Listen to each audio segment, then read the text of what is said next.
رک جاؤ، اگر آج آپ کی زندگی میں ایک دروازہ بند ہوا ہے تو ویڈیو آخر تک ضرور دیکھیے، کیونکہ ہو سکتا ہے اللہ آپ کو کسی بہت بڑی مصیبت سے بچا رہا ہو۔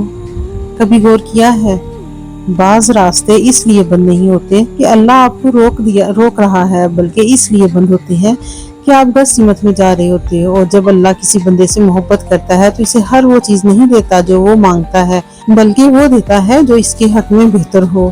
اور میں نے زندگی میں ایک بار بہت دیر سے سمجھی، ہم سب چاہتے ہیں کہ اللہ فوراً ہمارے لیے راستے کھول دے، لیکن ہم یہ نہیں سوچتے کہ اگر ہر خواہش فوراً پوری ہو جائے تو شاید ہم اپنی زندگی کی سب سے بڑی غلطی بھی خوشی سے قبول کر لیں۔ اور جس چیز کے لیے ہم رو رہے ہوتے ہیں شاید وہ چیز ہمارے لیے نقصان کا سبب ہوتی ہے۔ جس چیز کے نہ ملنے پر ہم اللہ سے شکوہ کرتے ہیں، وہی نہ ملنا اللہ کی سب سے بڑی رحمت ہوتی ہے۔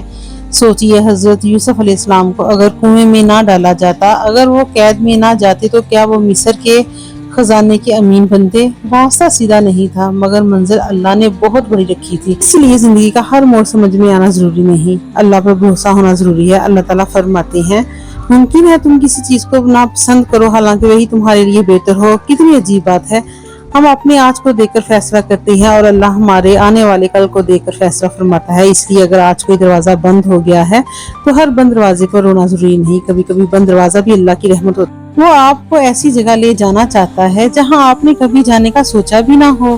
اس لیے سفر جاری رکھیے، ہر قدم پر یہ یقین رکھیے کہ اگر نیت صاف ہے، محنت حلال ہے اور دل اللہ سے جڑا ہوا ہے تو راستہ چاہے لمبا ہو، منزل ضائع نہیں ہوتی۔